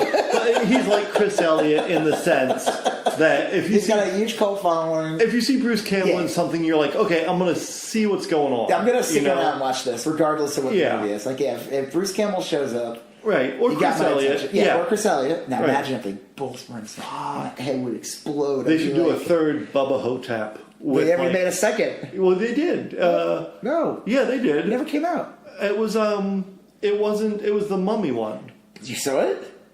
No. It never came out. Released? No, it never got released. Were they making I don't even think they made it. I kept on looking for it. Bubba Hotep was with Bruce Campbell as Elvis, and Ozzie Davis was JFK. Ozzie Davis is a elderly black man. And they didn't make it. They didn't make a sequel to that. Like they were going to. Bubba Hotep. Yeah. Well, it's like a low budget movie. And what's great about that movie is the ending. It's like in the end, you really do. They do. You know, obviously Ozzie Davis is a crazy person. But he thinks he's JFK. Right. And Elvis, I guess, is Elvis. I got he's that supposed impression. to be Elvis. That he paid a guy to be him. Right. And that guy died. Yeah. And he was alive the whole time. But then he didn't want to do it anymore, but then he started going around again as his own impersonator. Right. And then he pulled his hip. Yeah. And he ended up in an old age home. Right. And that's when he meets JFK, who's played by Ozzie Davis, who's a crazy person. Right. But by the end of the movie, when because they both die. Yeah. Right? Does Elvis die too? I think so. Sorry guys, spoiler. Yeah, I saw this once a long time ago. Like, guys, if we talk about a movie on this thing, it's getting spoiled. So I only really went out of my way to mention that with the Captain Marvel one. Like, well, I guess that's a new movie. Yeah. Well, anyway, so they both die. Yeah, but in the end, you feel like JFK died. Right, yeah. They do such a convincing job, even though you know that's not JFK. Right. It's obviously it's not JFK. Not, yeah. But I mean, it's not because it's an elderly black man. Right. JFK was not. No. He didn't even get to be old. No. So, but by the end, you believe and feel like JFK was just killed by Bubba Hotep. Right. That's so crazy. Sad. Anyway, I'm pitching a Bruce Campbell, Chris Elliott sequel to Bubba Hotep.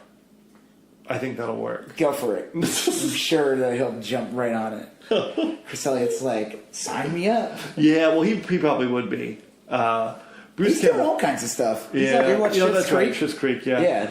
Bruce Campbell wrote a book. I think it's called like Tales of a Chin or something, and that was pretty good. Well, the thing about him is, I feel like he's one of those guys that got bigger as he got a little older. Yeah. Like, he was in, like, low-budget films. He was obviously in Evil Dead. Yeah. He's someone that could have played, like, a Superman character back in the day. Probably, yeah. Like, he's got, like, the physique and the face. Yep. He could have been either, like... Clark Kent or Superman. Or even Batman. Oh, depending on how yeah. campy you want to, like, be. Right. Because even though he is, like... It's almost, I don't know, maybe it's just... I don't think I've ever seen him in anything that serious. No. Maybe it's like because you saw him do Evil Dead and do those movies. He adopted that it's that kind of hard persona. to see him, even when he is serious. You still see him like Right. that. It's like it's hard to like, it's like anytime I see Steve Buscemi, I always just see him from Happy Gilmore when he's putting on. Oh, That's the best scene in the whole movie. I see him as Mr. He's always Mr. Pink in my head. Like, no matter what he... hey, why am I Mr. Pink? Yeah, right? Because you're a pussy. I got a Mr. Purple and another caper. I love that scene. That's the best part of the whole movie. That movie's a collection of great scenes. But yeah, that one scene is so good. Yeah. Why am I Mr. Brown? What am I, piece of shit? Well, Bruce Campbell, he's from Royal Oak, Michigan, and my wife's from that area. Does she know him? Do they? No, but he occasionally... Does he show up at the Christmas festival? No, but he would make appearances at a theater in Royal Oak. I forget the name. It's not the Magic Box, but it's the Royal Oak movie theater. It's like a little art house cinema. Yeah. And he would occasionally do screenings of like Evil Dead there and show up and talk to people. And I always wanted to go to that, but I never did. So, yeah. Sorry. Yeah. I'm sure he'll come by Dallas. You could say hi to him there. Yeah, perhaps. He said something to me. Oh, really? Yeah. Did you do like an Evil Dead artwork? No. This is so long ago. I was working for Trauma, and I went to a chiller convention. Oh, okay, Chiller, like a big, I think Fangora would do it. I don't know. I would go show up to the horror conventions when I worked at Trauma. I got to go for free and everything, so I was like, fuck it, I'll go. Right. And I got to go see him talk. Okay. And I asked him a question, and he made fun of my hair. Oh, are you serious? Well, my hair was Did he messy. do it like in character? Well, I was wearing like a hat. Okay. And he's like, hey, take off your hat while you're talking to me or something like that. I Right. took my hat off. He's like, put your hat back on. And I was just like... But my question it was sounds so dumb. Oh, do you remember it was horrible. So he was on a show that took place like during like colonial times or like... Oh, yeah. It was like... No, he was in... It was like... The Adventures of... not Bronco Billy. No, that's not the cowboy Briscoe... show. This is... Oh, was it Briscoe County? No, this was a show where he's a...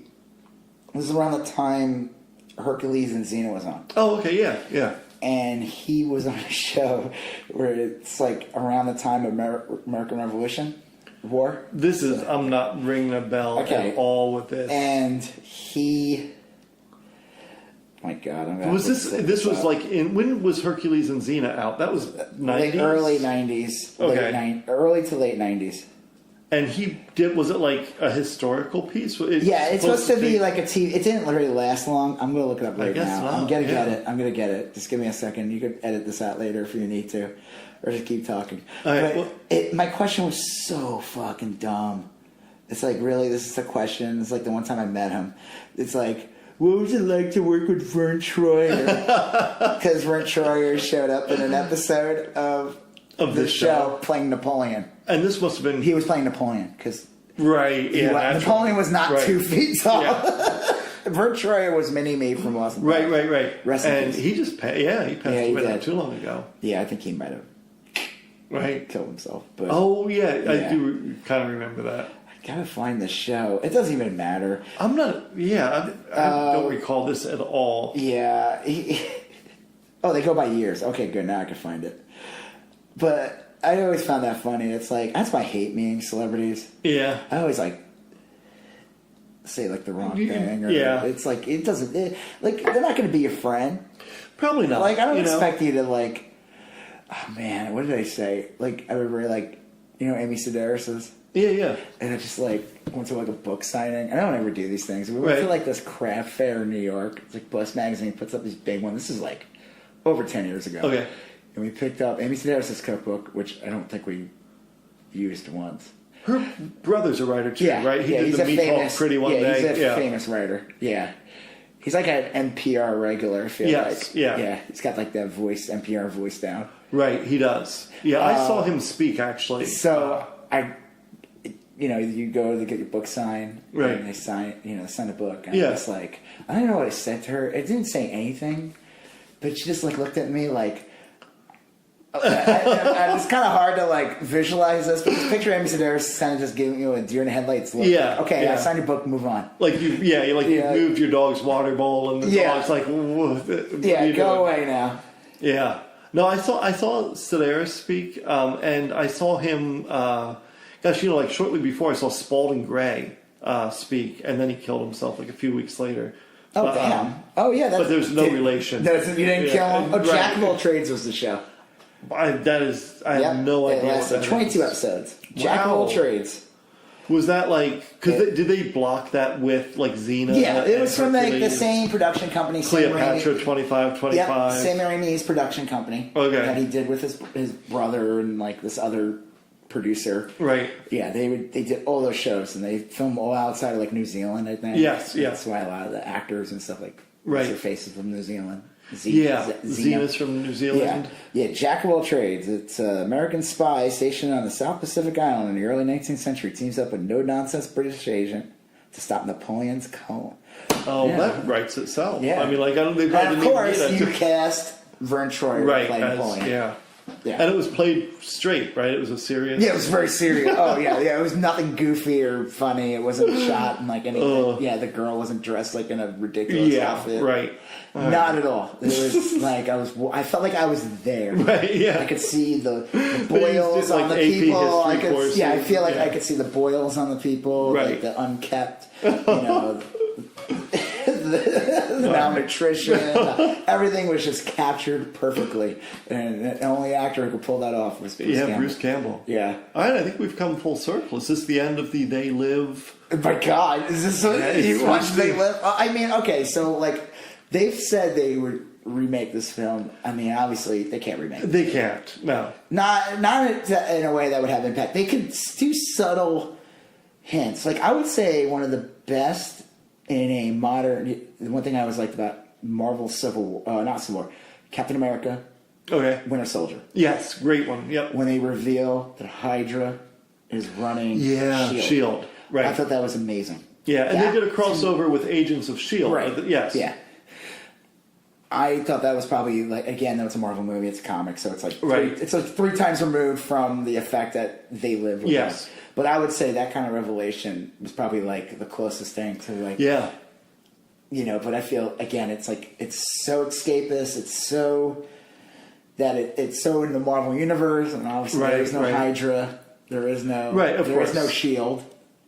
But I could see the parables and stuff that were there. Yeah. Like, I would say that you could kind of do that, but to do something that is just straight up, it's just such a product of its time. Yeah. I could see them doing a modern one where like where they kind of work in internet culture, and you realize that like Reddit and all these things are run by social media platforms, right? Like Twitter and Facebook. Well, they're run by bots anyway. Probably, but like where like everyone is on there discussing conspiracy theories, but the reality is that they've been cordoned off there by aliens, via. Well, what's the thing? Like, if everything's a conspiracy, nothing's true. So who gives a shit?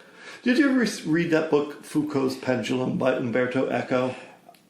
No. Okay. It was like sounds like easy reading. Yeah, but the basic I was idea. too busy reading my Tom Clancy novel. It was these 3 professors, and they got together, and in their free time, they invented conspiracy theories. They all worked at a publisher doing like vanity publishing, and they started feeding the conspiracy theories into a computer to make a master conspiracy theory.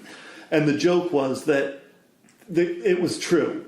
That the computer somehow randomly generated the real conspiracy theory. And then the people that were running the conspiracy, the Rosicrucians and the Templars and the this and the that, all started zeroing in on these professors and like, how did you find out about us? And it was, that's funny. Yeah, it was a very good book. And I could see that being like a little they live-ish. Well, that's the thing about, like, I don't want to talk about the Alex Jones anymore, but I feel like the one thing he's done on top of, like, his inkling or whatever this people is that it's like almost like he espoused all these kind of, like, some of them were ridiculous, some of them borderline, some of them are real conspiracies. Right, yeah. But then he started doing these other ones that is almost like you said, like he's getting co-opted. Now he's preaching bullshit conspiracies that ruin conspiracies. Yeah. That conspiracies that are just so dumb that it just destroys. Because there are real conspiracies. Oh, Gulf yeah. of Tonkin's a real. Right. Like, some people would say even like Pearl Harbor was like, they knew they were going to attack, There's like real conspiracies out there. Or when you started talking about Iran-Contra, that probably sounded like a conspiracy. Well, like when they say like Reagan and Bush, they paid off the Iranians to like not free the hostages until the election. Right. That helped Carter lose. Yeah. They used their power. It's crazy. Their power to pay off, and that's where all the Iran. I mean, it's almost like we're reliving that now with the Russian thing. Yeah. I mean, think about it. If you were like heavily involved in the 80s, there was no internet back then. Right. But if you were like an activist in the 80s, that must have been driving people crazy. They're probably like, how the fuck's this guy president? It's clear that he was working with and then you have Oliver North, and then right. It's like we're watching it now with Paul Manafort. It's like the same thing. But again, I just feel like it's like Alex Jones and people like him, they were like co-opted or something, and like they're there to destroy real conspiracies. Because when they say conspiracies are like something that empowers the people who have no power. Yes. Well, it makes you. There's something comforting about a conspiracy theory. Well, it gives like the unknown or something you can't control. That it makes you feel like it gives you like control of something. Like I know this now. I know this. Well, and they said like when Kennedy got shot, it was just so terrifying to believe that some random idiot could kill the president. Right. And it felt more comforting to think that it was this heavily orchestrated, complex plot. Is that though? Is that more? Well, is that more comforting? I don't know. I would imagine it's what's the other.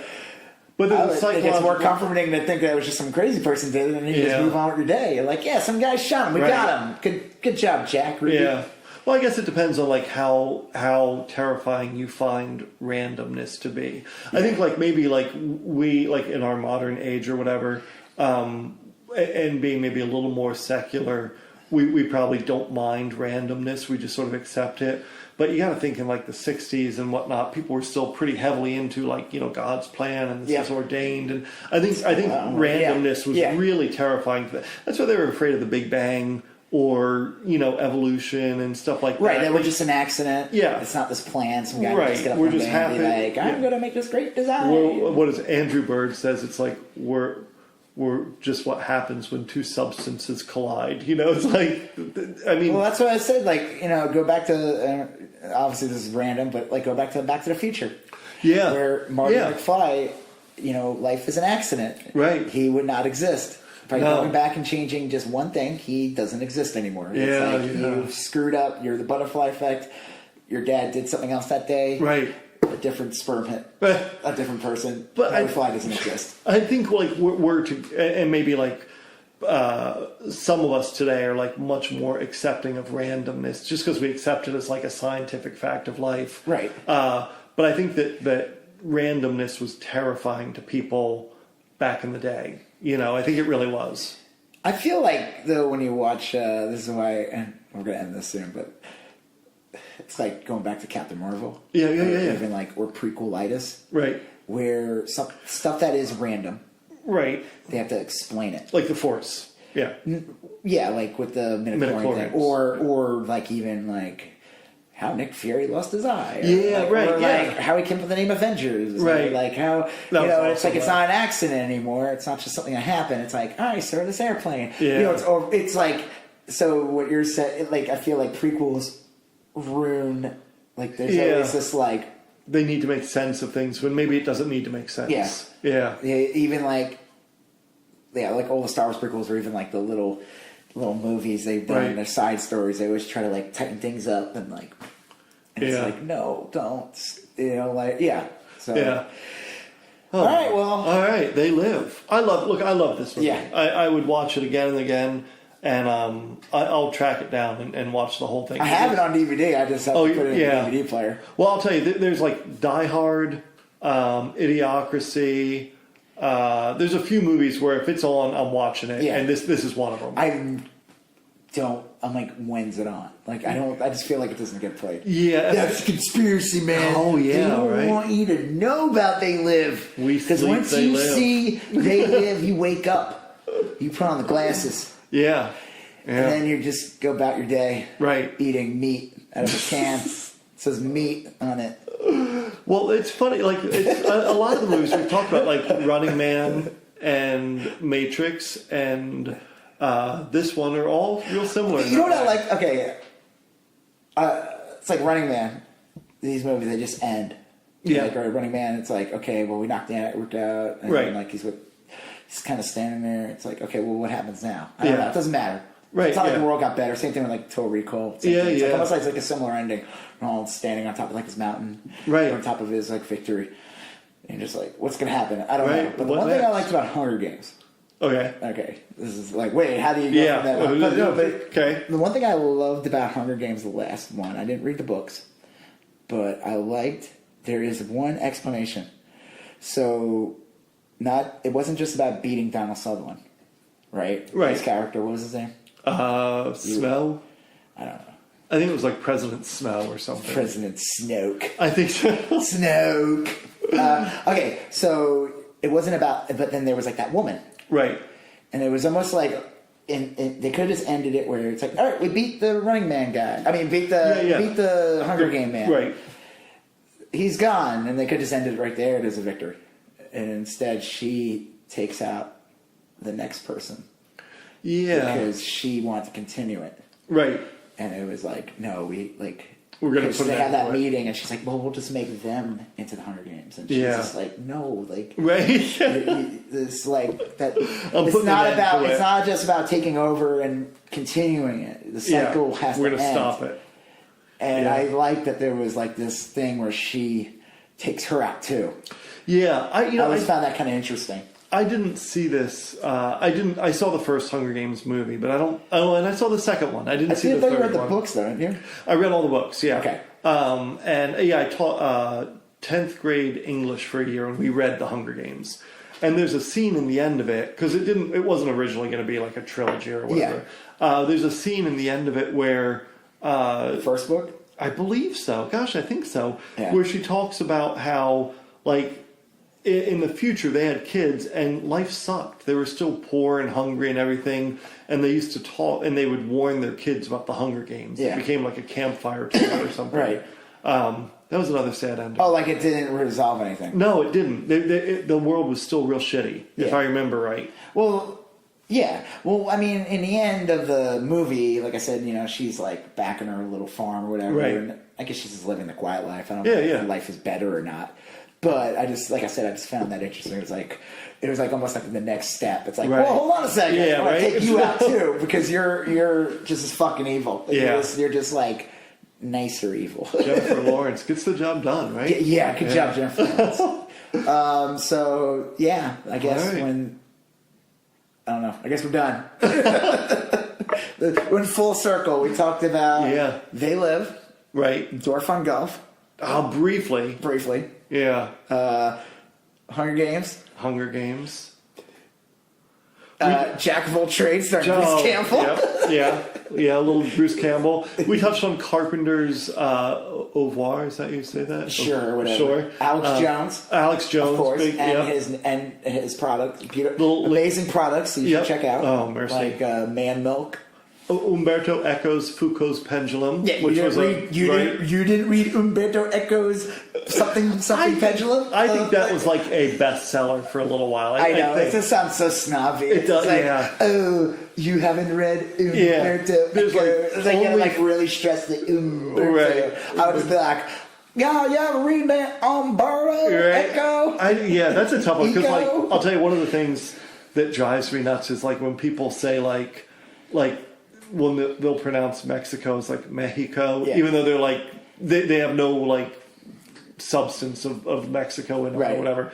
Yeah, and I dated a girl once who said said the word Venezuela. She went to Venezuela once, and she insisted on pronouncing it like It's like, no, it is Venezuela or something. I was like, what?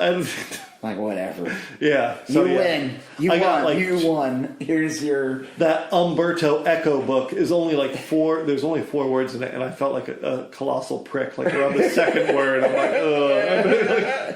Have you not, like Homer Simpson saying, "You've never been in space"? Yeah, right. Grimes. Okay. All right. Have a good one. Yeah. I mean, I'm Rob Israel. I'm Joseph K. And. Still going on about that. All right.